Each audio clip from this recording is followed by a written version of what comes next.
आनन्दरूपाय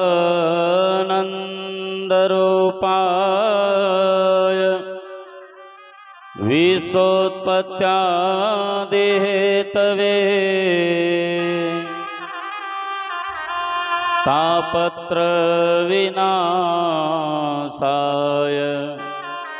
श्रीकृष्णाय वयं नुमः। यं प्रव्रजन्तमनुपेतमपेतकृत्यं द्वैपायनो विरहकातर आजुहाव। पुत्रेति तन्मयतया तरवोऽभिनेदुस्तं सर्वभूतहृदयं मुनिमानतोऽस्मि।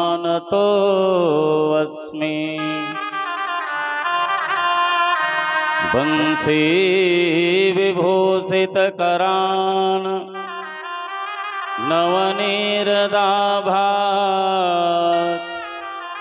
पीताम्बरादरुणबिम्बफलाधरोष्ठा पूर्णेन्दुसुन्दरमुखा दरविन्दनेत्रा। कृष्णात् परं किमपि तत्त्वमहं न जाने। ॐ ब्रह्मानन्दम् ॐ आनन्दमानन्दकरं प्रसन्नं योगीन्द्रमीड्यं भवरोग्यवेद्यं योगीन्द्रमीड्यं भवरोग्यवेद्यं ज्ञानस्वरूपं निजभावयुक्तं श्रीसद्गुरुं नित्यमहं भजामि। ॐ ब्रह्मानन्दं परमसुखदं केवलं ज्ञानमूर्तिं द्वन्द्वातीतं गगनसदृशं तत्त्वमस्यादिलक्ष्यम् एकं नित्यं विमलं अचलं सर्वदा साक्षिभूतं भावातीतं त्रिगुणरहितं श्रीसद्गुरुं तं नमामि। प्रथमं भारतीनां द्वितीयं च सरस्वती तृतीयं शारदा देवी चतुर्थहंसवाहिनी पंचमं जगति ख्यातं षष्ठं वागेश्वरी तथा सप्तमं कौमुदी प्रोक्तम् अष्टमं ब्रह्मचारिणी नवमं बुद्धमाता च दशम वरदायिनी एकादशं चंद्रकांति द्वादशो भुवनेश्वरी द्वादशोतानि नामानि त्रिसन्ध्यां पठेन्नरः मम जिह्वाग्रे वस्ते नित्यं ब्रह्मरूपो सरस्वती वीणाधरे विपुलमङ्गलदानशीले भगतार्तिनाशिनि विरञ्चे हरीश वन्दे कीर्ति प्रदे अखिल मनोरथ दे महाहे विद्या प्रदायिनी सरस्वती नौमि नित्यम् शब्दात्मिकां सुवे यगयजुषां विधानां मुदगीतरम्य पद पाठवतां च साम्नाम् देवी त्रयी भगवती भवभायनाय वार्तां च सर्वजगतां परमार्थहन्त्री बिखरी हुई वीणा के तार जोड़ दे अम्ब कोकिल सकंठ हम तक प्रसार दे तार दे दास को सुधार दे चित्तवृत जयति जयति जयति मातु शारदे करत प्रतीक्षा अयोध्या से आज सभी रसना में राम रस आई बरसाई दे। जय जय श्री गुरुदेव पद बिनवहु बारंबार परमानंद स्वरूप वर गिरधर स्नेही उदार मनोजवं मारुततुल्यवेगं जितेन्द्रियं बुद्धिमतामरिष्ठम् वतात्मजं वानरयोद्धमुख्यं श्रीरामदूतं शरणं प्रपद्ये अतुलितबलधामं स्वर्णशैलाभदेहं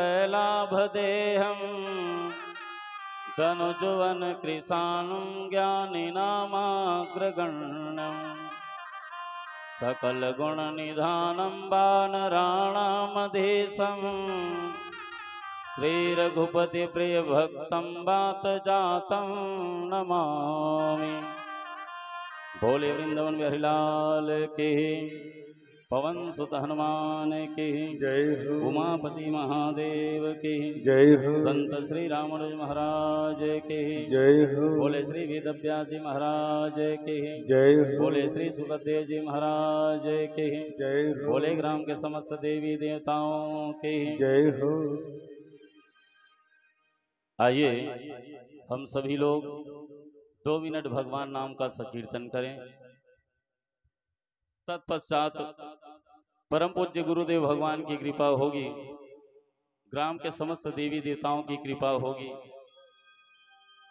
और हनुमंत लाला की कृपा होगी। तो आज वर्मा परिवार में हो रही श्रीमद् भागवत महापुराण सप्ताह ज्ञान यज्ञ अंतर्गत तृतीय दिवस की प्रथम बेला में जो कुछ समय हमें प्राप्त हुआ है उसे सत्संग में और भगवान श्री बांके बिहारी के चरणों में व्यतीत करने की प्रयास करें। बोले वृंदावन बिहारी लाल की जय हो। श्री राम जय जय राम, श्री राम जय जय राम, श्री राम जय जय राम, श्री राम जय जय राम, श्री राम जय जय राम, श्री राम जय जय राम, श्री राम जय जय राम, श्री राम जय जय, श्री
ऐसी शराबें क्या पीना, सुबह चढ़े तो उतरे शाम।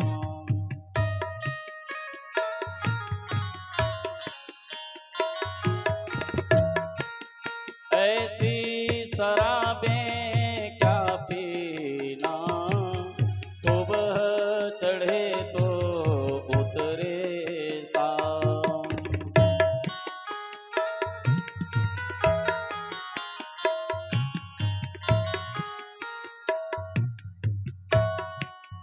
ऐसी शराबें क्या पीना, सुबह चढ़े तो उतरे शाम।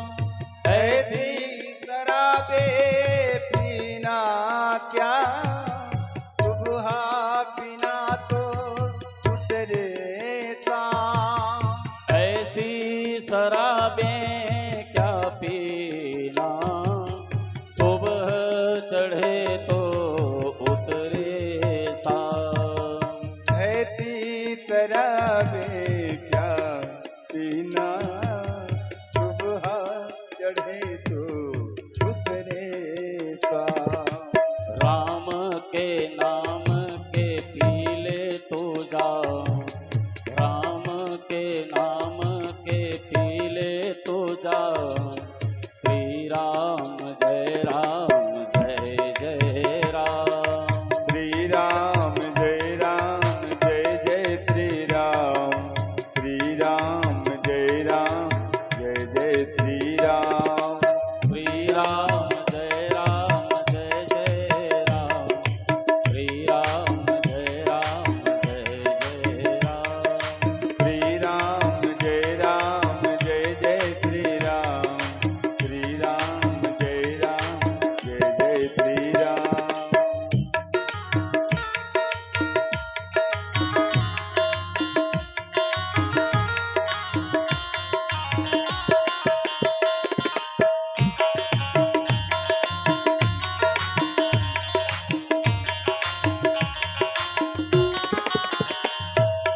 ऐसी मस्ती और नहीं, ऐसी हस्ती और नहीं।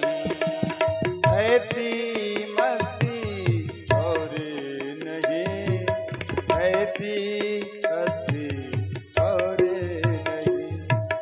ऐसी मस्ती और नहीं, ऐसी हस्ती और नहीं। ऐसी मस्ती और नहीं, ऐसी हस्ती और नहीं। ऐसी मस्ती और नहीं, ऐसी हस्ती और नहीं। ऐसी हस्ती और नहीं, ऐसी हस्ती और नहीं। ऐसी मस्ती और नहीं, ऐसी हस्ती और नहीं। ऐसी मस्ती और नहीं, ऐसी मस्ती और नहीं। भजले प्रभु को तो सुबह और शाम, भजले प्रभु को तो सुबह और शाम। श्री राम जय राम जय जय राम। श्री राम जय राम जय जय श्री राम। श्री राम जय राम जय जय श्री राम। श्री राम जय राम जय जय राम। श्री राम जय राम जय जय राम। श्री राम जय राम जय जय श्री राम। श्री राम जय राम जय जय श्री राम। श्री राम जय राम जय जय श्री राम। श्री राम जय राम जय जय श्री राम। बोले वृंदावन बिहारी लाल की। की जय हो। विभिन्न आत्म परिणित आत्म स्वरूप श्री राधा कृष्ण के युगलवत चरणारविंदों पर प्रेम करने वाले परम मंगलमय अकारण करुणावरणालय भक्तवांछा कल्पतरु श्री विनिंदित पीतांबरधारी बाल कृष्ण लाल की वांगमयी प्रति स्वरूप श्रीमद्भागवत महापुराण ममतामयी करुणामयी वात्सल्यमयी माताओं और प्यारे प्यारे बच्चों, ग्राम से पधारे हुए और अन्य ग्राम से पधारे हुए वरिष्ठ नागरिकों, हमारे वर्मा परिवार में जैसा कि आप सबको पता है कि आज देखते देखते श्रीमद्भागवत महापुराण की तृतीय दिवस की सुंदर पावन बेला प्रारंभ हो चुका है। तो मैं ग्राम के समस्त देवी देवताओं के चरणों में प्रणाम करते हुए, परम पूज्य गुरुदेव भगवान के चरणों में प्रणाम करते हुए और ग्राम के पुरोहित के चरणों में प्रणाम करते हुए और बाहर से आए हुए विप्रों के चरणों में प्रणाम करते हुए जो कुछ समय हमें प्राप्त हुआ है उसे सत्संग में लगाने की प्रयास करें। जैसा कि कल संध्याकालीन हम लोगों ने चर्चा किया था, महाराज जड़ भरत के प्रसंग पर आए थे और उन्हीं का प्रसंग जो कुछ बना आपके सामने रखे थे। इस धराधाम में हम सब लोग एक सुंदर मानव योनि प्राप्त करके यहाँ आए हुए।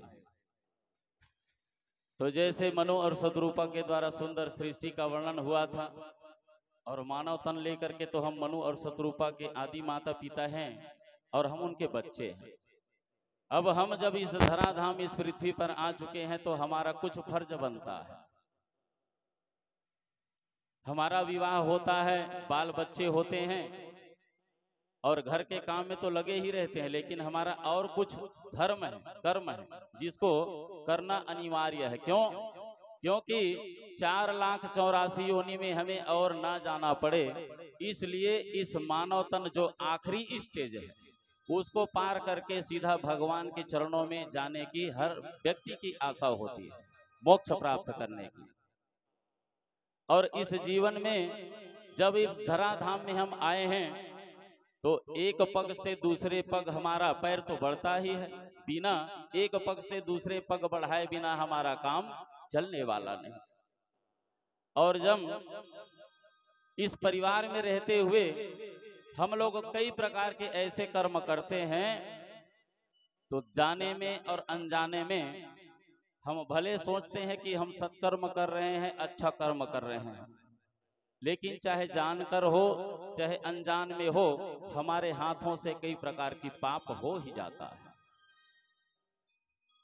जिसकी जानकारी या तो बाद में होता है या तो होता ही नहीं, और कई पाप तो ऐसे ही निकल जाते हैं अनजाने में। महाराज श्री सुखदेव जी महाराज सुंदर गंगा के तट पर विराजमान है। 88,000 महात्मा और महाराज राजा परीक्षित सुंदर उसी गंगा तट पर विराजमान है और मैया गंगा सुंदर कलकल की आवाज धारा प्रवाहित कर रही है। महाराज राजा परीक्षित को सुंदर 7 दिन में काला काला तक्षक नाग आएगा और डस के उनकी मृत्यु हो जाएगी, ऐसा उनको ऋषि के द्वारा श्राप लगा है। महाराज राजा परीक्षित से श्री सुखदेव जी कहते हैं, ये संतों का भाव है कि बेटा परीक्षित, आज देखते देखते तुम्हें ये तीसरा दिवस लग गया है बेटा, अगर तुझे भूख लगी हो तो कुछ खा ले, कुछ फलाहार कर ले। तो महाराज राजा परीक्षित कहते हैं, महाराज क्या बताऊं, आप इतना सुंदर सुंदर कथा का श्रवण पान करा रहे हैं महाराज, ऐसा रस पान करा रहे हैं कि मुझे ना भूख लग रही है ना नींद लग रही है, ऐसा सुंदर आपका मीठा वचन है।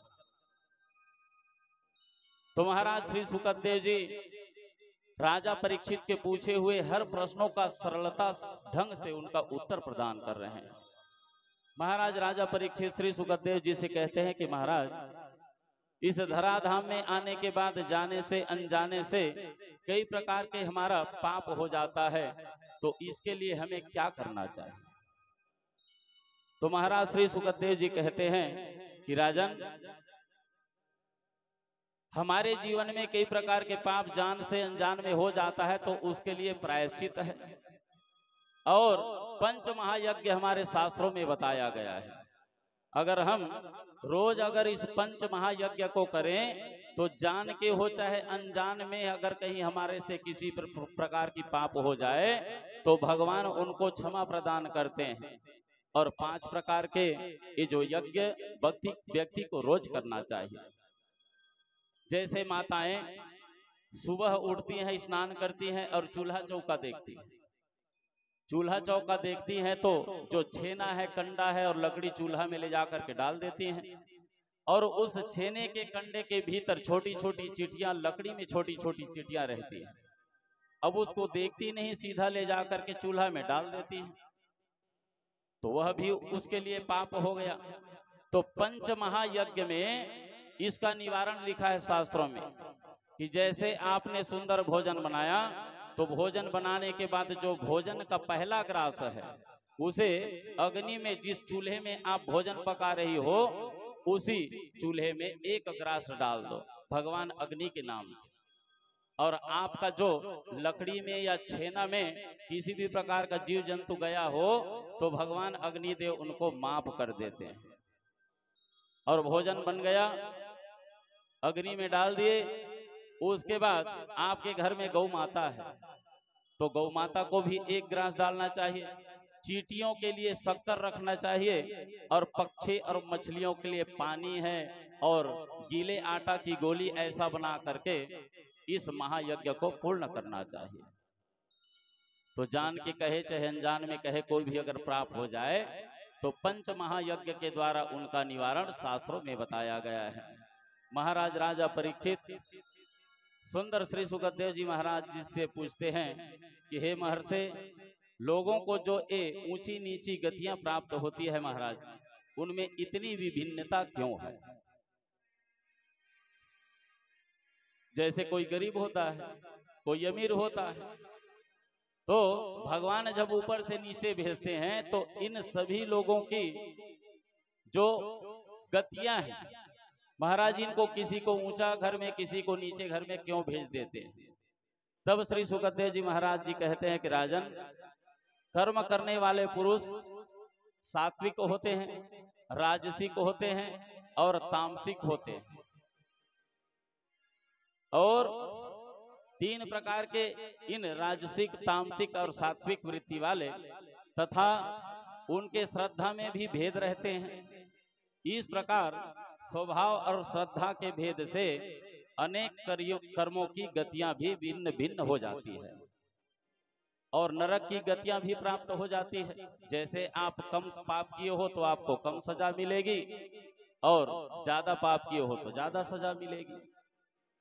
महाराज राजा परीक्षित फिर आगे पूछते हैं कि भगवान, आप जिसका वर्णन करना चाहते हैं वे नरक इसी पृथ्वी प्रदेश में है अथवा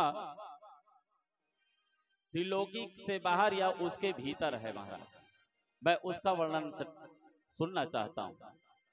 तब महाराज श्री सुखदेव जी कहे कि बेटा परीक्षित, यह नरक त्रिलोकी के भीतर तथा दक्षिण दिशा की ओर पृथ्वी से नीचे और जल के ऊपर स्थित है। इसी दिशा में अग्निस्वाद पितृगण अपने वंशधरों के लिए मंगल कामना करते हैं और उस नरक लोक में सूर्य के पुत्र यम भगवान की आज्ञा का पालन किया जाता है। दूतों द्वारा लाए गए मृत प्राणियों को उनके कर्मों के द्वारा उनको सजा दिलाई जाती है और नरक एक नहीं, शास्त्रों में प्रमुख रूप से 28 नरक बताए गए, जिसमें तामिश्र है, अंध तामिश्र है, रौरव, महारौरव, कुंभिपाक, कालसूत्र, असित पत्रवन और सूकर मुख, अंधकूप, कृमि भोजन और संदस तप्त मूर्ति, वज्रकंटक सालमली, वैतरणी, कुयोद, प्राणरोध, निरासन, लाभा भक्ष, अवसार में यादन, अवीची, अयहपान, क्षार करदम, रक्षोगण भोजन, शूल प्रोत, गंध सूक, अवट निरोधन, पर्यावर्तन और सूचि मुख, इस प्रकार से 28 प्रमुख नरक बताए गए हैं शास्त्रों में।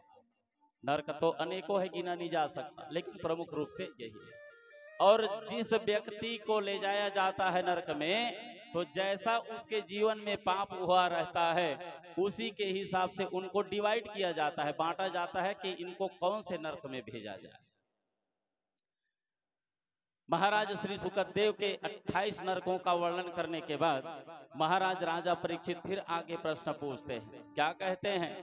अधुनेह महाभागा अथैव नरका नरः नानोग्रयातनाने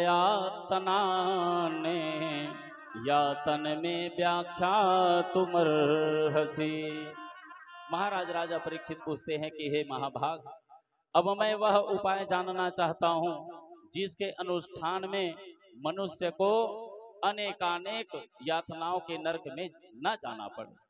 महाराज, मुझे ऐसा कोई उपाय बताइए, ऐसा कोई अनुष्ठान बताइए जिसके करने से मुझे नरक में जाना ना पड़े।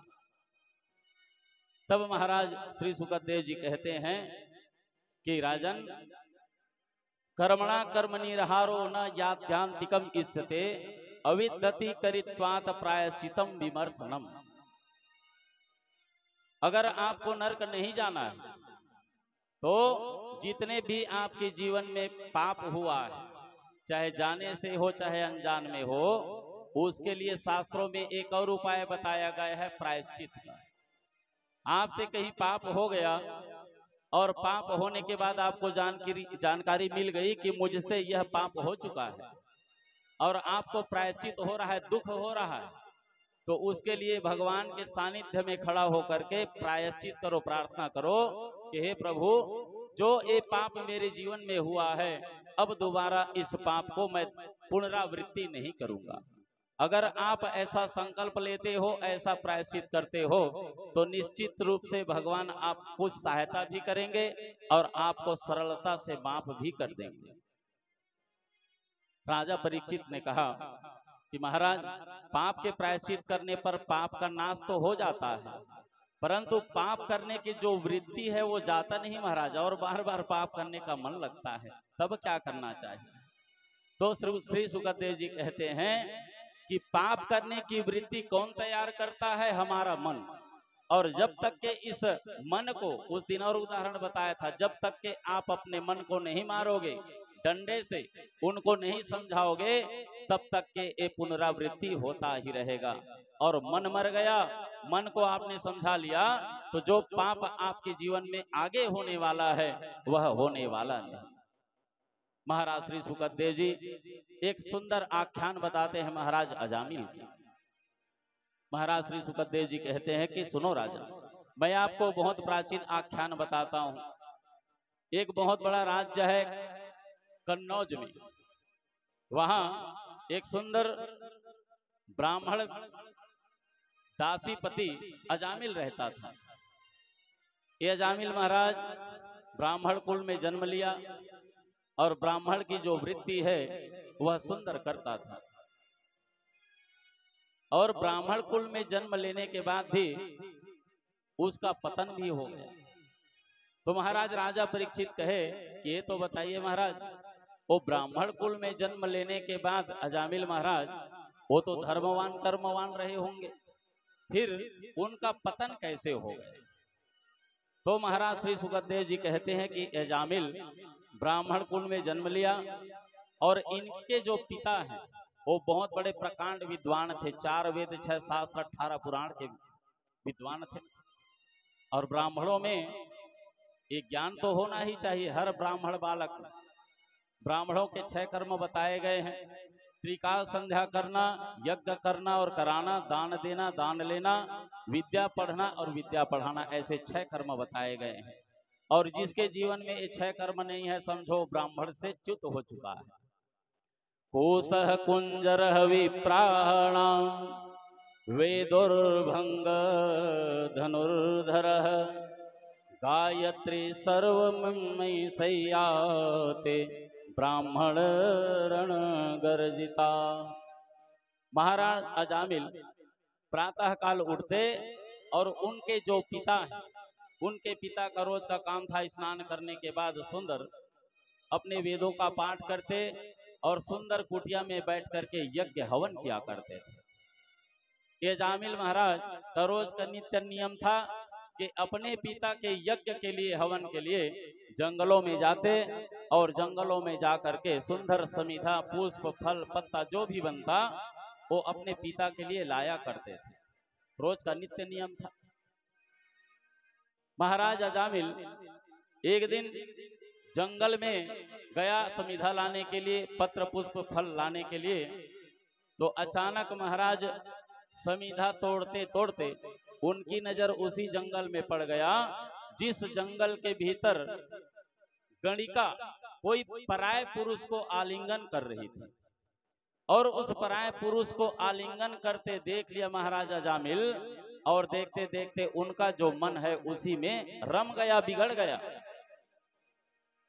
अब देखो, अजामिल मात्र एक गणिका को पर पुरुष को आलिंगन करते हुए देखा तो उनका नाचने लगा, उनका मन रमण करने लगा, उनका मन बिगड़ गया।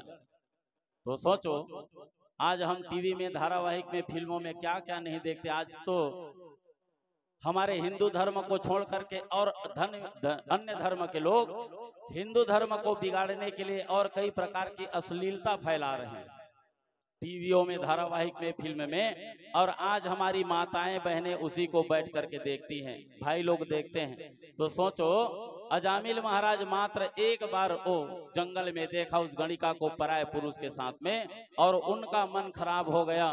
तो सोचो, हम रोज टीवी में बैठ करके अश्लील फोटो वीडियो देखते हैं, हमारा मन कितना बिगड़ता होगा। पाप का प्रथम द्वार है आंख। आंख में हमने देखा और मन में समाहित हो गया और उन्हीं के द्वारा ये पाप हो जाता है। जब आंख देखा, मन बिगड़ा तो समझो पूरा बिगड़ गया। अब ये महाराज अजामिल रोज जाता था तो आधा घंटा में आ जाता था। अब जब से उस गणिका को पराय पुरुष के साथ में देखा तो जब जंगल में जाता समिधा लाने के लिए तो उस गणिका से बातचीत करके उसी के साथ में घूमना फिरना, रमण करना चालू कर दिया। अब पहले जो आधा घंटा में आ जाता था वो 1 घंटा 1.5 घंटा में आने लगा, इसलिए क्योंकि बाकी समय उस गणिका के साथ में बिताना प्रारंभ कर दिया। देखते देखते महाराज अजामिल के जो पिता हैं बूढ़े अवस्था में आ गए, जर्जर अवस्था में आ गए। महाराज अजामिल के जो पिता और माता हैं वो देखते देखते स्वर्गवास को प्राप्त कर गए, मर गए। अजामिल महाराज पहले स्वतंत्रता नहीं थी उनको, क्योंकि उनके घर में माता और पिता थे। महाराज अजामिल का विवाह तो हो चुका था और उनके माता पिता के मरने के बाद महाराज अजामिल और स्वतंत्र हो गया। अब महाराज अजामिल को उस गणिका कहने लगी कि ये तो बताओ, हम बाहर में कितना मिलेंगे? इतना दिन हो गए तुमको मुझसे मिलते हुए, रमण करते हुए, घूमते, मैं आपके घर जाना चाहती हूँ। अबे अजामिल महाराज उस गणिका को अपने घर में ले गया और घर में जैसे ही वो गणिका प्रवेश की तो उनकी धर्म पत्नी कुछ काम कर रही थी घर में। तो गणिका पूछी कि महाराज ये कौन है? तो महाराज अजामिल कहे कि ये तो मेरी पहली धर्म पत्नी है। तो गणिका कहने लगी, जब मुझे आप लाए हो तो फिर इसका क्या काम है? इसे तुरंत बाहर निकालो। और देखते देखते महाराज अजामिल उस गणिका के प्रेम में फंस करके, मन को लगा करके अपने पहली धर्म पत्नी को घर से बाहर निकाल दिया। उनकी धर्म पत्नी बाहर चली गई। अबे अजामिल गणिका को घर में लाया और घर में लाकर सुंदर उसी के साथ रमण करने लगा। महाराज अजामिल के घर में जितने भी धन संपत्ति था वो पूरा समाप्त हो गया। अजामिल गरीब हो गया और महाराज अजामिल अभी भी पंडित तो है और अपने जो पहले के जो कर्म है संजो करके रखे थे उनको भूला नहीं है। वो प्रातः काल उठता था, पूजा करता था, यज्ञ हवन करता था और उसके बाद दिन भर उस गणिका के साथ में बिताता था। अब जब घर में धन संपत्ति समाप्त हो गई, अनाज समाप्त हो गए तो गणिका ने कहा कि महाराज अजामिल, अब देखो यहाँ शाम को खाने के लिए कुछ नहीं है, कुछ कमा के लाओ। तो महाराज वो ब्राह्मण बालक था, इसलिए कुछ काम तो नहीं कर सकता था, सुखियार था वो, इसलिए ये अजामिल महाराज निकल गया घर से। और घर से निकलने के बाद चोरी डकैती हिंसा करना, मांस खाना, जो ब्राह्मण की वृत्ति नहीं है वह करना चालू कर दिया। मांस खाता था, शराब पीता था, जुआ खेलता था, और समय बच जाता तो जंगल में जाता और जो चलने वाले हैं, उस जंगल से गुजरने वाले हैं, उस रास्ते हारों से लूटा करते थे, डकैती करते थे। और उस डकैती चोरी से जो माल मिल जाता महाराज गणिका को ला करके दे देते थे। उनका परिवार सुंदर चल रहा है। देखते देखते महाराज अजामिल और गणिका के माध्यम से 9 संतान प्राप्त हो गए। 9 संतान हो गए। महाराज अजामिल एक दिन संध्याकालीन चोरी करने के लिए चला गया। दिन में तो सब देखते हैं चोरी करते, बनता नहीं, इसलिए क्यों ना मैं संध्याकालीन जाऊं, रात में सब सोए रहेंगे और चोरी करके लाऊंगा।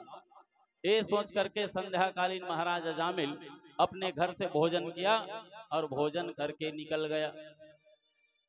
उसी समय बहुत से संतों की टोली अयोध्या से वृंदावन की ओर जा रहे थे। अचानक संध्याकालीन होते होते ये जितने भी संतों की टोली है उसी अजामिल के गांव में पहुंच गया। अब अजामिल के गांव में पहुंचा तो अब संध्याकालीन हो गई है, तो रात को कहाँ आगे बढ़ेंगे, ये सोच करके वहीं गांव में कोई सियान बुजुर्ग थे, बच्चे थे, उन लोगों से पूछा कि महाराज ये तो बताओ, यहाँ कोई अच्छा ठहरने का उत्तम व्यवस्था है क्या, जहाँ हम लोग रुक सके। भैया हम लोग अयोध्या से वृंदावन जा रहे हैं, रात्रि विश्राम करना चाहते हैं, कल प्रातः काल स्नान पूजा करेंगे, उसके बाद निकल जाएंगे। तो वहीं कोई सियान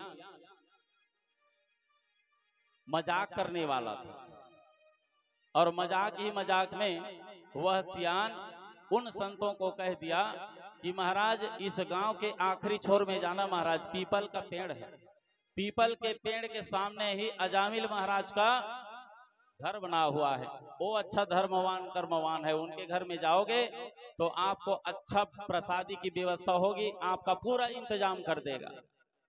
अबे हंसी मजाक में तो बोल दिया, लेकिन ये संत थोड़ी जानते थे उस गांव के आदमी को कि मजाक कर रहा है। महाराज ये संतों की टोली देखते देखते गांव के बाहर छोर में गए और जा करके पीपल के नीचे अपना जो दंड कमंडल और जो बोरिया बिस्तर रखे थे उनको रख दिए।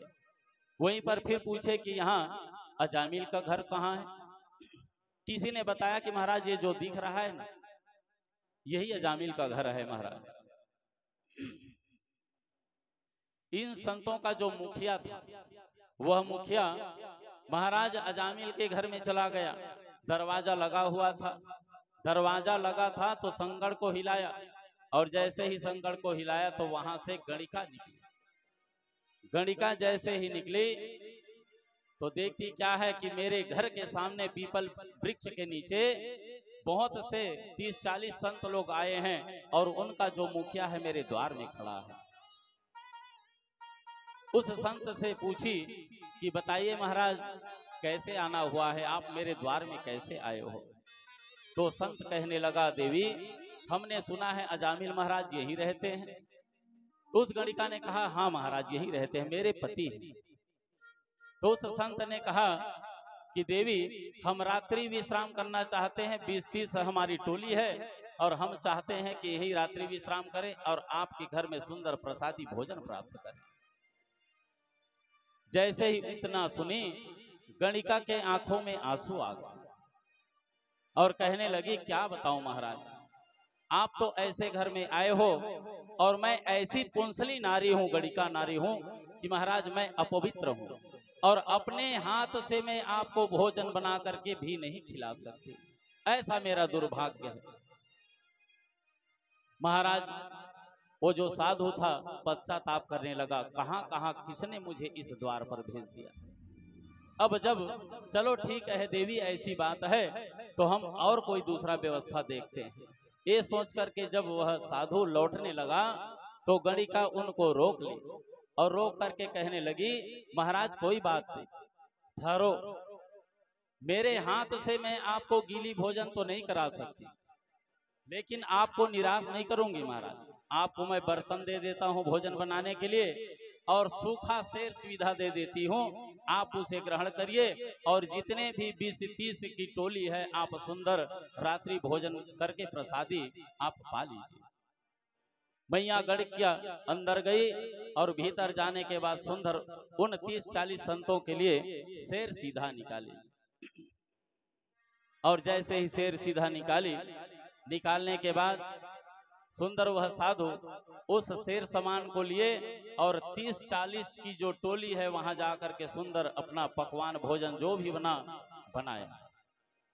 बनाने के बाद ये जो मुखिया संत था गणिका की बात को सुने थे, वो मन में पश्चाताप भी कर रहे हैं और उनके मन में दुख भी है कि देखो ब्राह्मण कुल में जन्म ले करके ये अजामिल कितना बिगड़ा हुआ है और इनकी धर्म पत्नी को देखो कितनी बिगड़ी हुई है, इसके बाद भी हम सब के लिए भोजन की व्यवस्था की है। संत दयावान होते हैं, इसलिए जब भोजन बन गया तो अपने साथ में शालिग्राम भगवान ठाकुर जी को रखे थे। भोजन बनने के बाद सुंदर पत्तल लगा, पत्तल लगने के बाद मुखिया जो संत है वो बीच में बैठा और बाकी सब लोग लाइन से बैठते गए। भोजन परोसा गया और सुंदर भगवान शालिग्राम गोपाल जी को रखे और उसमें से एक तुलसी निकाले, तुलसी निकाल करके सुंदर भगवान को भोजन लगा करके प्रसादी लगा करके सब लोगों को परमिशन दिया गया कि आप भोजन ग्रहण करिए। सब लोग एक एक कौरा खा भी लिए और ये जो मुखिया संत था वो जैसे ही एक कौरा एक निवाला अपने मुंह में ले गया, उसी समय उनके आंखों से अश्रुपात होने लगा। तो अगल बगल वाले संत पूछने लगे, ये तो बताइए महाराज, इतना सुंदर पकवान बनाए हैं, भगवान को भोग भी लगा दिए और आपने एक ही निवाला लिया और आपके आंखों में आंसू कैसे आ रहा है? तो मुखिया जो संत है वो कहने लगा, क्या बताऊं महाराज, ये जो अजामिल है उनकी धर्म पत्नी गणिका देखो कितना सुंदर प्रेम से हमें भोजन कराई है और हम इन बिगड़े हुए को नहीं सुधार सके तो हम संत कहलाने के लायक नहीं। और देखो उनके दिए हुए भोजन को हम पा रहे हैं और उनका कल्याण नहीं किए तो हमारा भी जीवन बेकार हो गया। ये सोच के मुझे दुख हो रहा है और इसीलिए मैं रो रहा हूं। सभी संत ने समझाया, महाराज रात्रि भर है अभी समय, रात्रि भर में उनके कल्याण के लिए कोई सहज साधन ढूंढेंगे, आप चिंता मत करो, जो प्रसादी बना हुआ है उसे खा लो। सब लोग सुंदर भोजन किए। इन संतों की टोली में जो मुखिया था वो पेट भर भोजन नहीं कर पाया। उनको चिंता सताने लगी कि आज रात भर समय है हमारे पास और इस रात भर में उनके सहज कल्याण का रास्ता कैसे निकलेगा। रात्रि सुंदर भोजन करके विश्राम किए। सब लोग तो नींद भर सोए, लेकिन जो वो मुखिया था उनको रात भर नींद नहीं आई। वो रात भर सोचता रहा कि इनके कल्याण के लिए कौन सा रास्ता निकालें, कौन सा रास्ता सहज होगा। अब जैसे जैसे भोर हुई, प्रातः 3-4 बजा, अजामिल महाराज जो चोरी करने के लिए, डकैती करने के लिए गया था, वह देखते देखते माल मत्ता बोरी में लिया हुआ और काला कंटोप लगाया हुआ, काला पागा पहना हुआ, काला कपड़ा पहना हुआ अपने घर में प्रवेश किया। जैसे ही प्रवेश किया तो देखता क्या है, उन्हीं के घर के बगल में पीपर वृक्ष के नीचे 30-40 संतों की टोली बैठी हुई है। उसने कुछ कहा नहीं, भीतर गया तब गणिका के माध्यम से पता चला कि हमारे घर में संत आए हैं। फिर भी कुछ नहीं कहा, क्योंकि अजामिल महाराज अपने धर्म पत्नी से डरते थे। और अजामिल महाराज बस की बात नहीं, इस संसार में कितने लोग ऐसे हैं जो अपने धर्म पत्नी के गुलाम है, डरते हैं। अजामिल महाराज अपने धर्म पत्नी को डरते थे, इसलिए आगे बात नहीं छेड़े। प्रातःकालीन हुई, ये सभी संत लोग सुंदर स्नान किए और पूजा किए, और पूजा करने के बाद ये सभी संत एक साथ कहाँ चले गए? वो गणिका के द्वार पर। और गणिका के द्वार पर जा करके कहने लगे कि अजामिल बेटा, अजामिल बाहर निकल रे।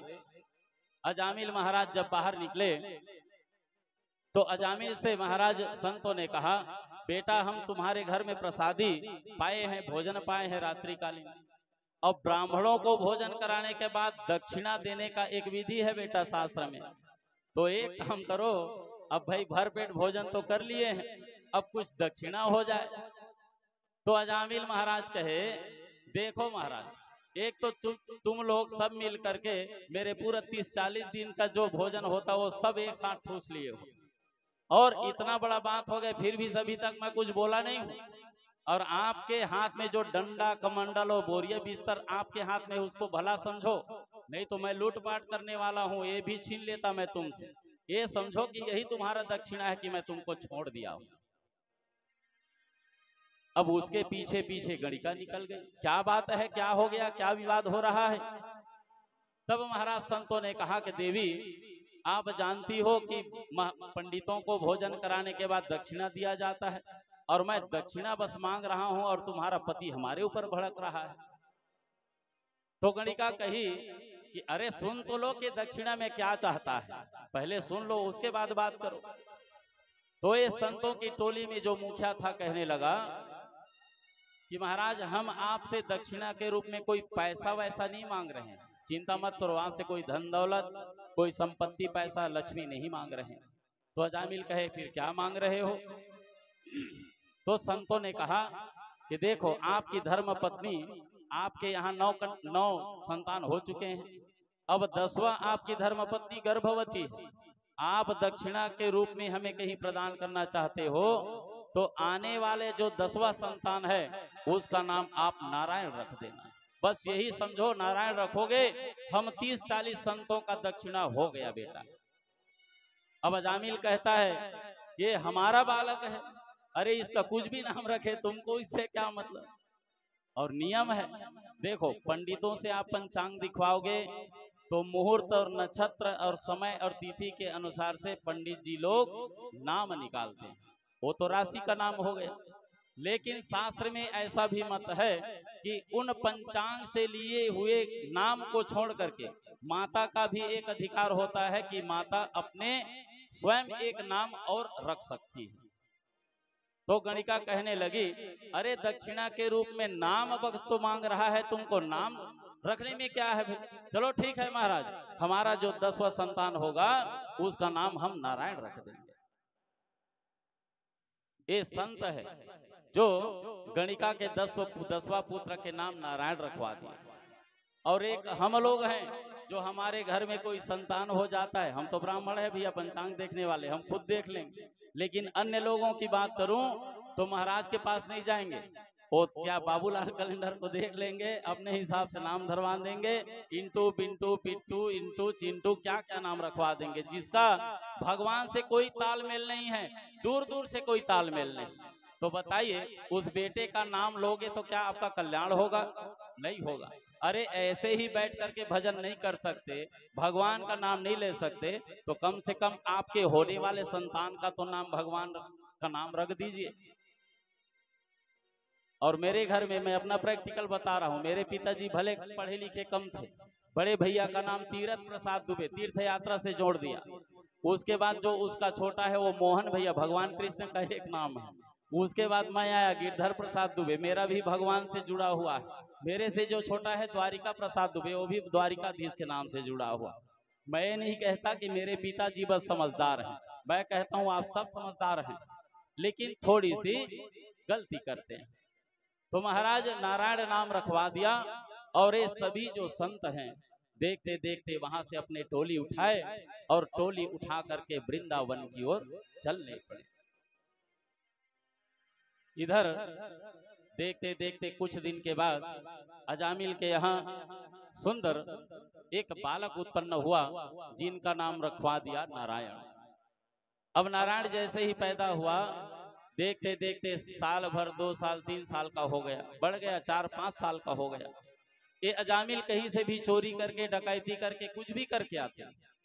तो एक तो सबसे छोटा पुत्र है, 9 पुत्र के बाद आखिरी संतान 10वां पुत्र है। और देखना हर माता पिता का जो प्रेम रहता है या तो सबसे बड़े के लिए रहता है, ये तो सबसे छोटे के लिए रहता है। तो ये जामिल महाराज और गणिका दोनों का प्रेम ये छोटे पुत्र नारायण के लिए रहा।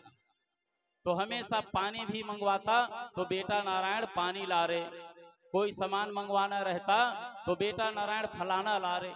हर चीज में नारायण को बार बार अजामिल महाराज याद करते थे। देखते देखते महाराज 7 साल 8 साल के हो गए उनका बालक नारायण, और महाराज अजामिल धीरे धीरे वृद्धा अवस्था को प्राप्त कर लिए। इनको बीमारी ने घेर लिया और खाट पकड़ लिया।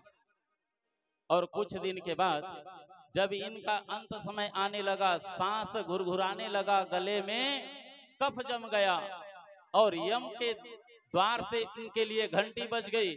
यम के 2 दूत भी उनके खाट के पास आ गए। अब जब यम के दूत रस्सी पकड़ करके जब आए और महाराज अजामिल के गले में रस्सी बांधी कि भैया अब तुम्हारा टाइम टेबल बिल्कुल यमपुरी में लिखा चुका है, तुम्हारा टाइम आ चुका है, हम तुमको ले जाने के लिए आए। ये यम के दूत काले काले कल्लूटे जैसे हैं और सुंदर, हाथ में मुदगर तलवार लिए हैं, रस्सी रखा हुआ है और सिर पर सुंदर मुकुट पहना हुआ है और बिल्कुल उनकी भुजाएं रावण जैसे हृष्ट पुष्ट दिखाई दे रहा है।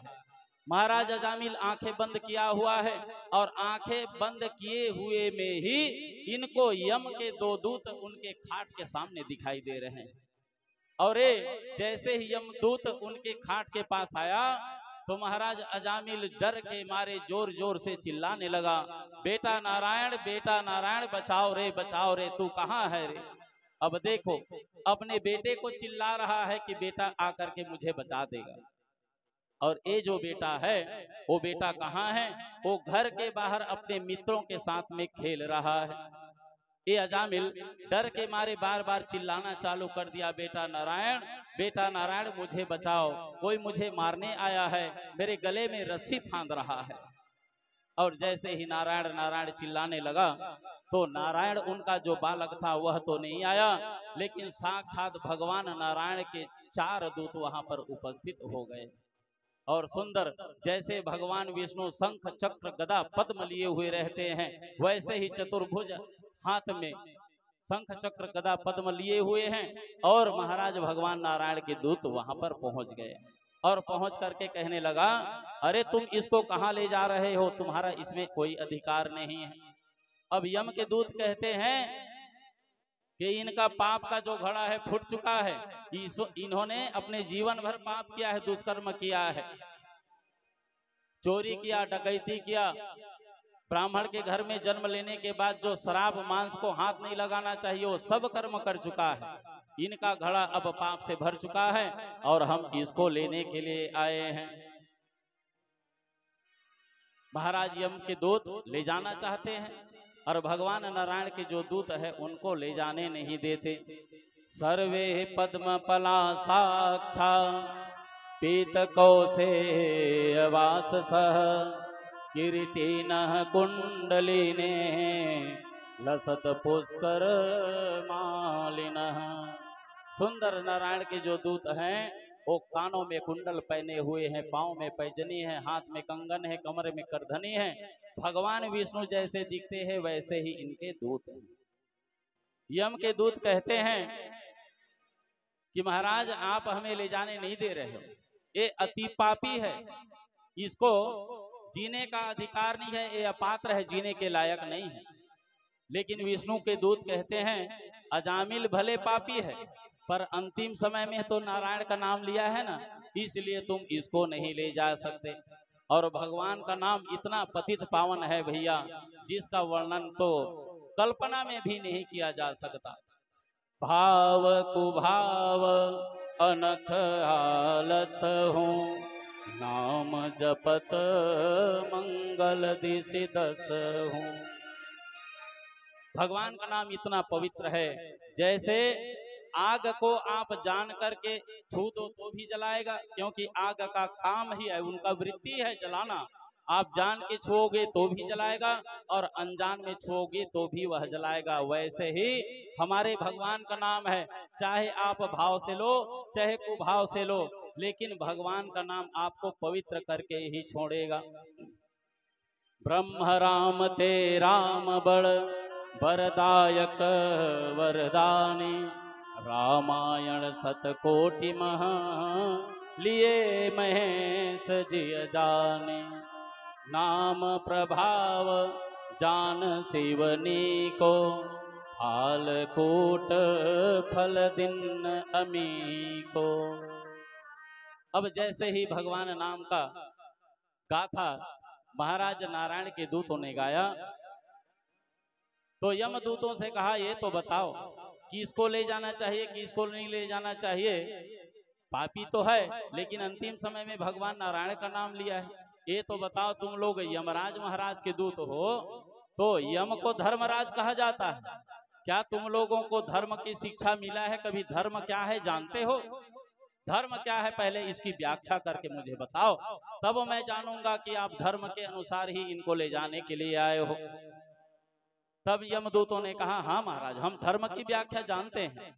वेद प्रणीहितो धर्मो यद्धर्मस्तत विपर्ययः, वेदो नारायण साक्षात् स्वाम्भूरिते सुश्रुमः।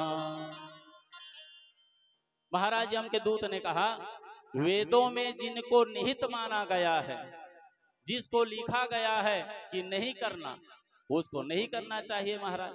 जिसको प्रतिपादित किया गया है वेदों में, उसको करना चाहिए, और जिनको प्रतिपादित करके नहीं बताया गया है, निषेध बताया गया है, उसे नहीं करना चाहिए। तो भगवान नारायण के दूत फिर कहने लगे, अरे भैया, भगवान का नाम तो भाव से लहो, कुभाव से लहो, मजाक में लहो, हंसी में लो, ये तो पवित्र करने वाला है। अंतिम समय में भगवान का नाम लिया है तो ये तो धर्म हो गया। कहाँ धर्म हुआ? और शास्त्रों में ऐसा कथन है, अगर कोई भी जीव मरने के समय जिसका ध्यान करता है, अंतमति सो गति, कल बताया था, अंतमति सो गति, जो मरने के समय जिसका ध्यान करता है, परमात्मा उसको उसी योनि में भेज देते हैं।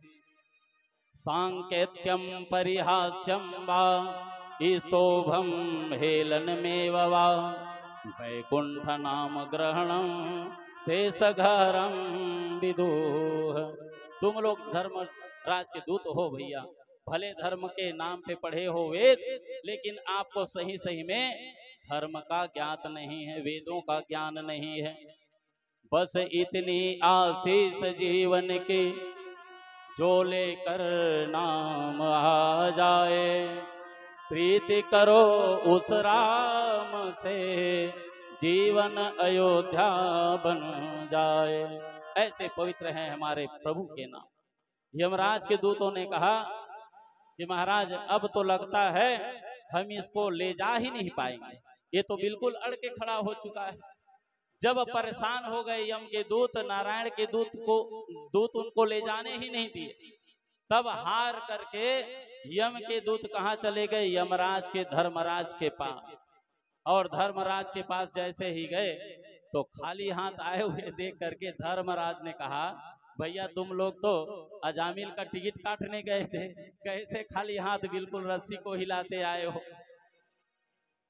तब महाराज यम के दूतों ने कहा, क्या बताएं महाराज, अरे हम वहां गए थे, लेकिन वहां जाने के बाद जैसे ही महाराज हम उस अजामिल के गले में रस्सी डाले ही थे महाराज, और खींचने ही वाले थे उनके प्राण को, उसी समय कहां से महाराज चतुर्भुज आ गए। और अजामिल नारायण नारायण 2-4 बस पुकारा महाराज, और कहां से चतुर्भुज आ गए, और चतुर्भुज आ करके हम लोगों को भगा दिया। अब धर्मराज महाराज यम कहे, अरे ये नारायण नारायण बोल रहे, उसको धीरे से बोलना, ज्यादा मत बोलो, ज्यादा व्याख्या मत करना इसकी। तो यम के दूतों ने कहा, ये तो बताइए महाराज, ये नारायण कौन है? नारायण कौन है? और 1-2 बार हमने नारायण नारायण कह दिया तो आपने हमारा मुंह बंद कर दिया, क्या बात है? तब धर्मराज ने कहा कि ये आप पहले पूछा करते थे ना कि आप किसका पूजा करते हो? महाराज हम तो आपको ही सर्वश्रेष्ठ समझते हैं, अपना मालिक समझते हैं, क्या आपका भी और कोई मालिक है? उस समय तो आप हमें बताया नहीं करते थे, तो बता दीजिए आखिर ये नारायण कौन है? तब महाराज धर्मराज कहे, आप पूछा करते थे कि मैं किसका ध्यान करता हूँ, किसका पूजा करता हूँ, तो भैया मैं जब बैठ करके पूजा करता था वो यही नारायण है जिसका आपने नाम लिया है। और मैं बस नहीं, हम ऐसे 12 हैं जिनका जीवन उसी नारायण की कृपा से चल रहा है। स्वयंभू वारद शंभु कुमारो कपिलो मनोह प्रहलादो जनको भीष्मो बलिर्वैश्या सविक्रयम। हम 12 लोग ऐसे हैं जो भगवान नारायण की कृपा से जीवन जी रहे हैं खुशहाली।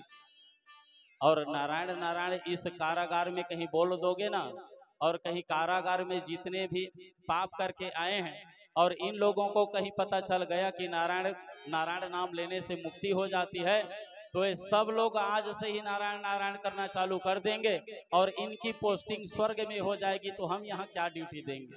अरे हम तो खाली हो जाएंगे। अरे जब स्कूल में कोई बालक ही नहीं होगा तो शिक्षक को तो मंत्री भगा देंगे, फ्री में थोड़ी तनख्वाह देंगे। ऐसे ही यहाँ नारायण का नाम जब बिल्कुल मत करो। तो यहाँ पर स्वर्ग से आए हुए और नर्क से आए हुए लोगों की पहचान बताया महाराज श्री सुखदेव जी ने राजा परीक्षित को। इस धरती पर भी हम लोग आए हैं तो कोई स्वर्ग से आया है और कोई नर्क से आया है। तो श्री सुखदेव जी महाराज जी सुंदर लक्षण बताते हैं कि स्वर्ग से कौन आया है और नर्क से कौन आया है। स्वर्गे स्थिता नागीह जीवलोके चत्वारि तेषां हृदय वसन्ते दानं प्रशस्तं मधुरा च वाणी देवार्चनं ब्राह्मणं तर्पणं च। ये लोग स्वर्ग से आए हैं। आपने कहीं देख लिया कि कोई व्यक्ति श्रद्धा से भक्ति से किसी को दान कर रहा है, दान करने में वह प्रशस्त है, और उनके सामने आप जाकर के कितना भी क्रोध से गुस्सा से बोल दो, उसके बाद भी वह कहीं आपके साथ में मीठा मीठा वचन बोल रहा है। उनकी वाणी एकदम मधुर है, मीठा बोल रहा है, और देवताओं का पूजा करने वाला है, ब्राह्मणों का भक्त है, ब्राह्मण को मानने वाला। ये समझ लो भैया साक्षात ये स्वर्ग से पासिंग लेकर के आया है। ऐसे व्यक्ति स्वर्ग से भगवान स्वयं भेजते हैं इनको, कुछ काल बचा रहता है उनको भोगने के लिए। तो महाराज नरक से कौन आया है? तो महाराज श्री सुखदेव जी कहते हैं, कार्पण्य वृत्ति स्वजने सुनिंदा कुचैलता नीच जने सुभक्ति अतीत रोषा कटुता चवाणी नरकस्य चिन्ह नरक गतच। अब ये समझ लीजिए नरक से कौन आया है? जो न दान करता है, न धर्म करता है, न देवालय में जाता है, न भागवत महापुराण कहीं हो रहा है, रामचरितमानस हो रहा है, न जाकर के वो सत्संग करता, न अपने शिष्य को झुकाता, न मधुर वाणी वह बोलता, न ब्राह्मणों का वह भक्त है, तो ये समझ लेना वो साक्षात नरक से आया है। अब इतना तो समझ गए हो आप लोग, कितने लोगों से मिले होंगे और कितने लोग स्वर्ग से आए हैं और कितने लोग नरक से आए हैं। आप एक दूसरे से मिलते रहते हो, एक दूसरे के आदत व्यवहार उनकी वृत्ति को देख करके आप जान जाओगे कि कौन स्वर्ग से आया है कौन नरक से आया है। बस इतना फर्क है भैया, उनको डायरेक्ट मत बोल देना उनके आदत व्यवहार को देख करके तो तू नरक से आया है कर, सब स्वर्ग से आया है बोल दो, ज्यादा बढ़िया है, क्योंकि दुश्मनी मोल कौन लेगा। तब महाराज यम के दूत कहने लगे, ठीक है महाराज, आपने हमें अच्छा शिक्षा दिया, अब एक काम करिए महाराज, एक बार तो हमको जाकर के अजामिल के पास बेइज्जती होना पड़ा, इतने बड़े धर्मराज के हम दूत होते हैं, और वहां जैसे ही गए तो देखो हमको तो ऐसे ही भगा दिया, हमारी बेइज्जती हो गई। तो एक काम करिए महाराज, हमारा नियम बता दीजिए कि हम इस यमपुरी में किसको लाएं और किसको ना लाएं, आप नियम बता दीजिए।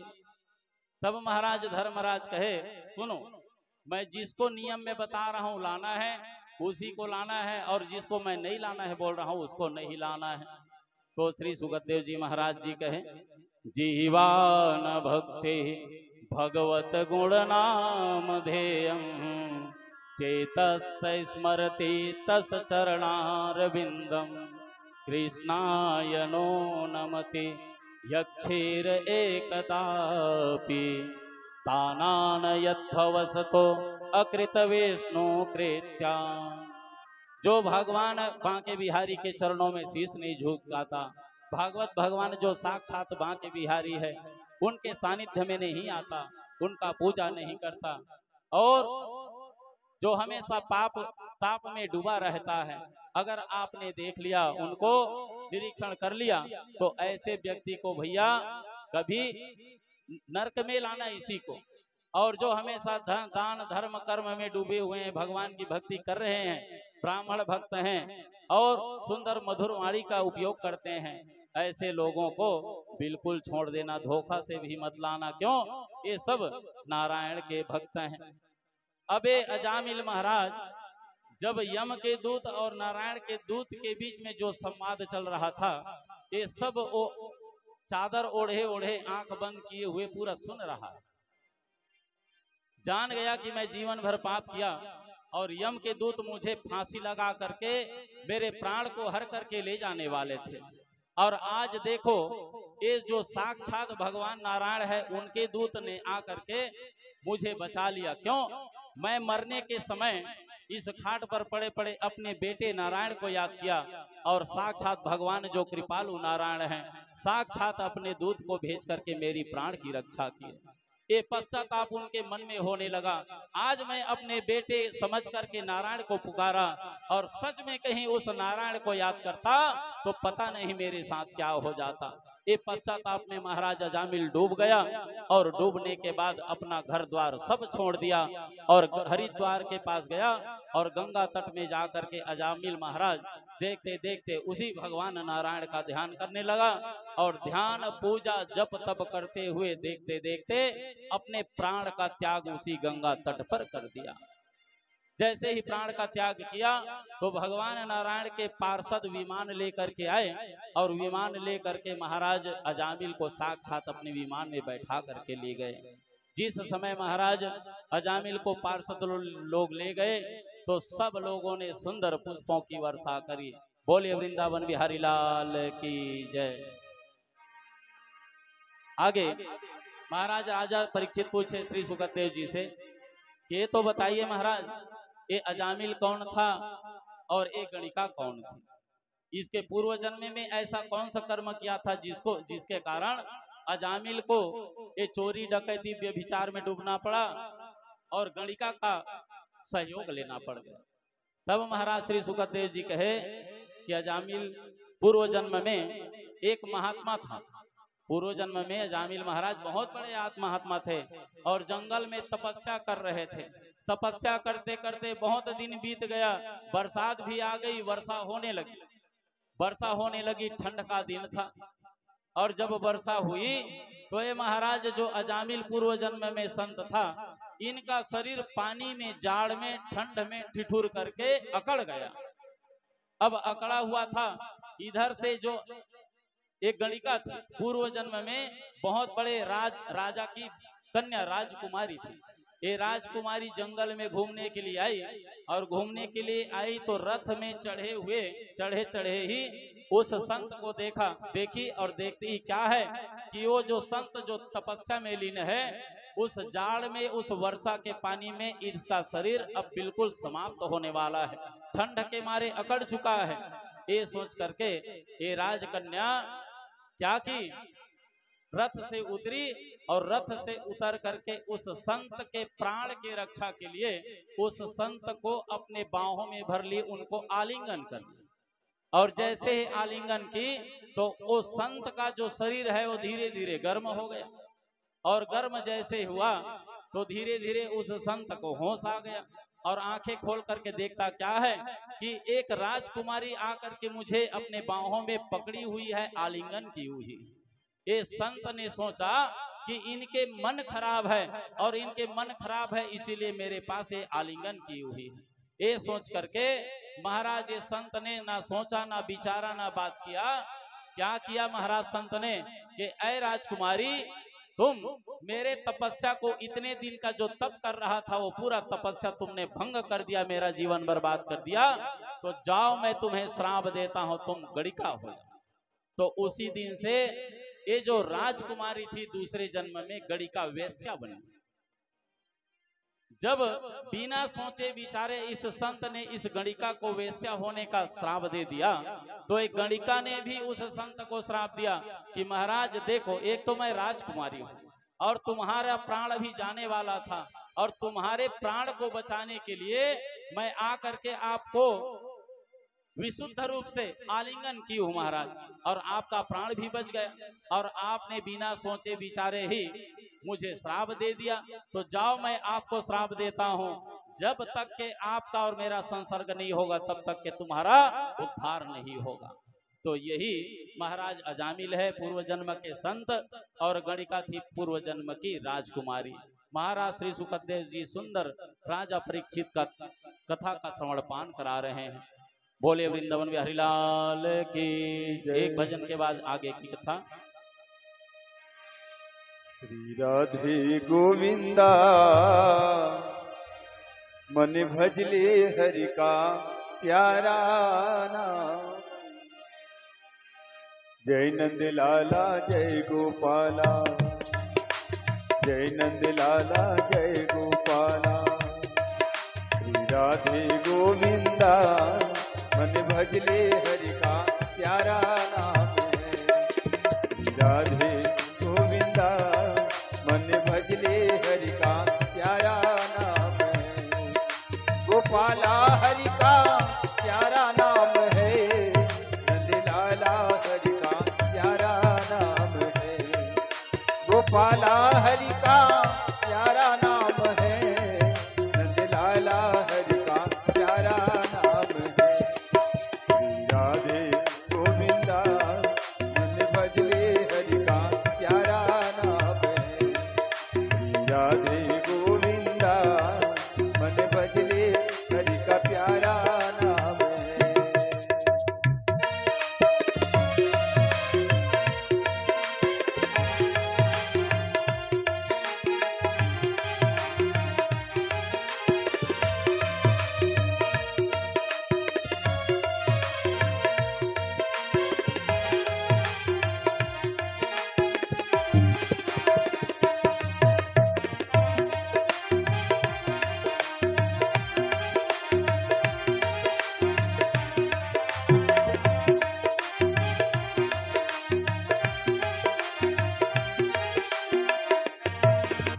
मोरी मुकुट तेरी गन बनी माला, इतर तिलक लगाए, इतर तिलक लगाए।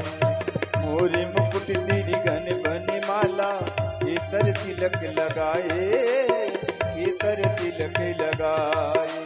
वृंदावन की कुंजी गलिन में सबको नाच दिखाए, हाँ सबको नाच दिखाए। श्री राधे गोविंदा मन भजले हरि का प्यारा नाम है। श्री राधे गोविंदा मन भजले हरि का प्यारा नाम है।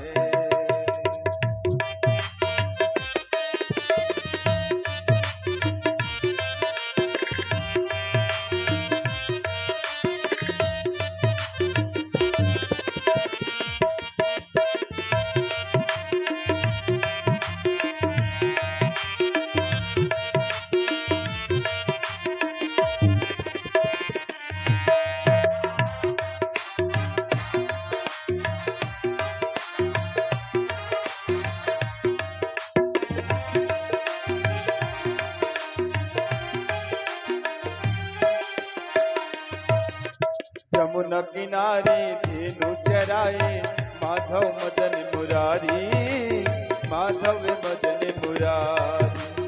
यमुना किनारे धेनु चराए, माधव मदन मुरारी, माधव मदन मुरारी।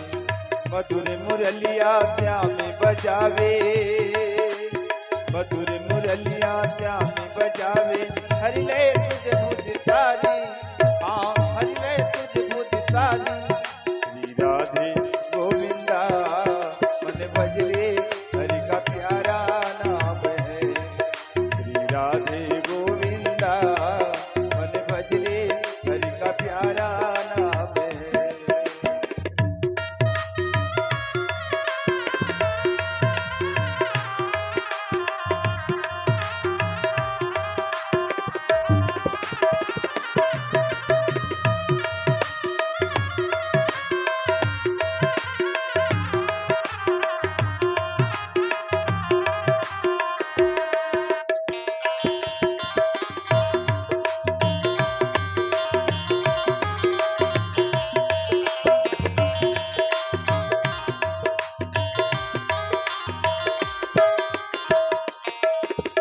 गिरधर नागर कहती मीरा, तुझको क्या मिलुभाया, तुझको क्या मिलुभाया।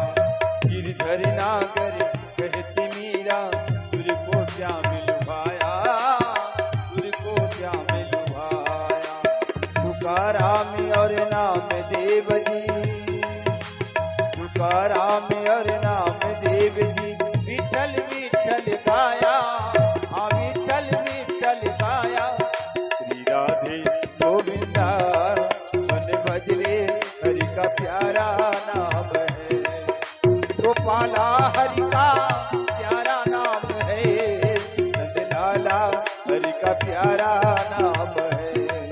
गोपाला हरि का प्यारा नाम है, नंदलाला हरि का प्यारा नाम है।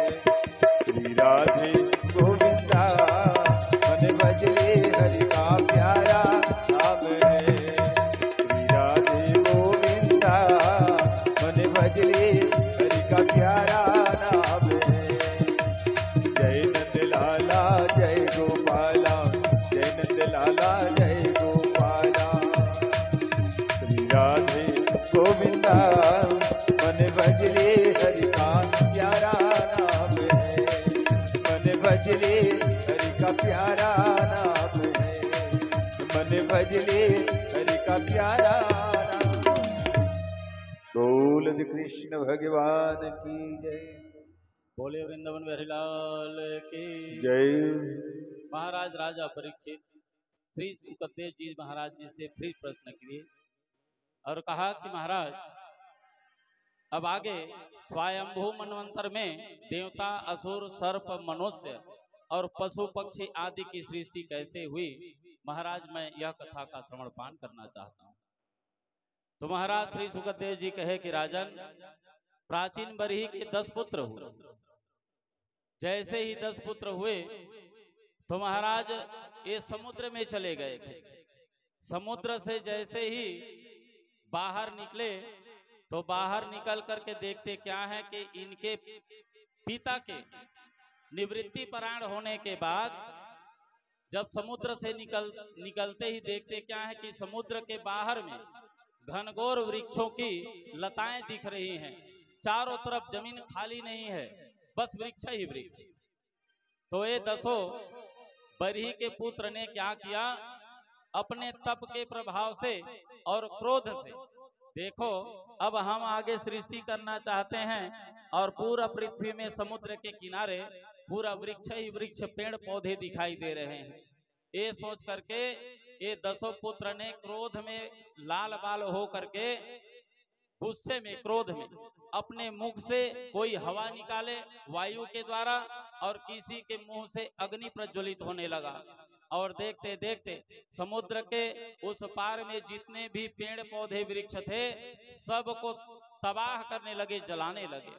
उसी समय इन वृक्षों के जो देवता चंद्रमा है, ये चंद्रमा महाराज आ गए और चंद्रमा महाराज आकर के उनको समझाए कि बेटा, अरे इसे सृष्टि में ऐसा बनाया गया है कि इस संसार में जो भी आया है उनके वनस्पतियों के, वैद्यों के लिए, जितने भी जीव हैं सबके कल्याण के लिए इस वृक्ष को उगाया गया है और तुम इसको बर्बाद कर रहे हो।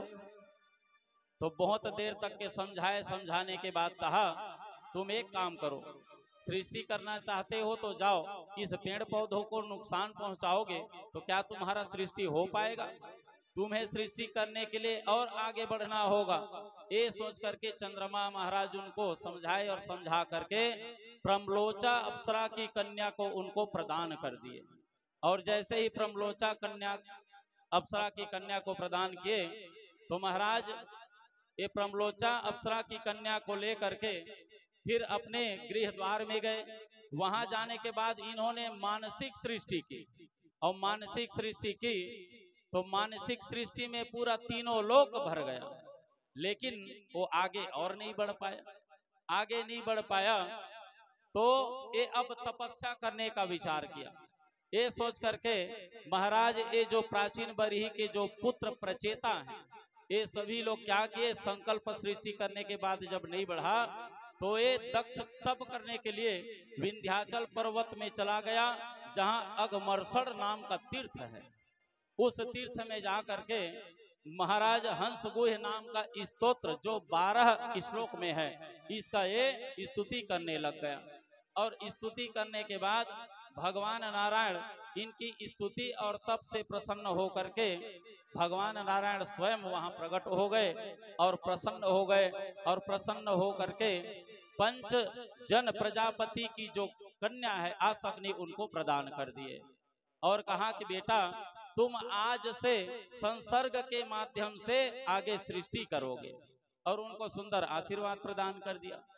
ये सभी प्राचेतस आसक्नी के साथ में आए और उन्हीं आसक्नी रानी के माध्यम से 10,000 बेटा को जन्म दे दिए। और जैसे ही 10,000 बेटा जन्म लिया तो उन 10,000 संतानों ने कहा कि पिताजी हम किस उद्देश्य से जन्म लिए हैं, हमारा उद्देश्य बता दीजिए। तब ये प्रचेता दक्ष महाराज जी कहे कि बेटा जैसे मैं तुम लोगों को सृष्टि आगे बढ़ाने के लिए जन्म दिया हूँ, वैसे ही तुम भी जाओ बेटा, कुछ पवित्र हो जाओ, तब करो, उसके बाद तुम्हारा विवाह कर देंगे, आगे सृष्टि को बढ़ाओगे। एक दक्ष के जितने भी पुत्र हैं 10,000 हर्षस्व कुमार, ये सभी लोग कहाँ चले गए, समुद्र में, और पश्चिम दिशा की ओर सिंधु नदी में गए और वहां जाकर के सुंदर स्नान करना चालू कर दिया। और स्नान करने के बाद तप करेंगे ये सोच करके कुछ देर तक के तो तप भी किया। समुद्र से उस नदी से जैसे ही निकलने वाले थे उसी समय नारद महाराज जी का आगमन हो गया। नारद जी महाराज जी सुंदर वीणा की झनकार करते हुए नारायण नारायण करते हुए उसी सिंधु नदी में पहुंच गए, जहां हर्षस्व कुमार स्नान करके पवित्र हो करके, उस नदी में स्नान करने के बाद उनका जो हृदय है वह भी पवित्र हो चुका था। जैसे ही निकले नारद महाराज जी कहा कि भैया आप लोग कौन हो? तो ये हर्षस्व कुमार कहे महाराज हम लोग दक्ष के सुपुत्र हैं महाराज, हम लोग 10,000 हैं और सभी एक ही जैसे दिखते थे, एक ही साथ उत्पन्न हुए थे, इसलिए सभी 10,000 संतानों का नाम हर्षस्व कुमार था।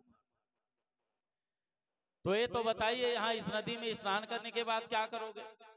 तो नारद जी से कहा कि महाराज हम लोग अपने पिता के आज्ञा से आए हैं और यहाँ सिंधु नदी में मस्त तप करेंगे, स्नान तो कर लिए और हमारा हृदय पवित्र हो चुका है, और हम यहाँ से जाएंगे, हमारे पिताजी हमारा विवाह कर देंगे और हमारी पिता की आज्ञा से सृष्टि को आगे बढ़ाएंगे।